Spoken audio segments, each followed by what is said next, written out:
Kasama natin today si Tito Marcy. Uy, hindi ako yun. Ay, di ba ikaw yun? Hindi. Sorry. Iba pala yun. Kamukha ko ba? Hindi mo. Lalaki yun.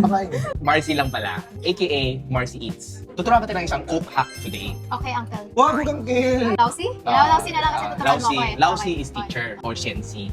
Yan, good Ako student. good student. Sa ibang bansa kasi, meron silang lemon cook. So usually, yung mga cook nila, nilagyan na ng lemon, masasarap yung lasa.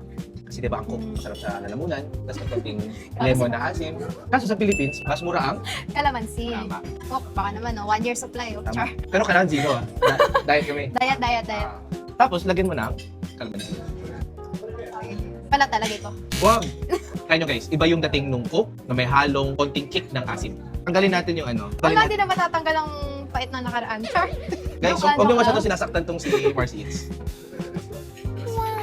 Kaya nyo guys, cook hack. Mas masarap nga siya. Di ba? Tsaka parang hindi siya nakaka-guilty. May Healthy. ibang lasa. Parang healthy. medyo ganun. Ako yung sarili nyo guys.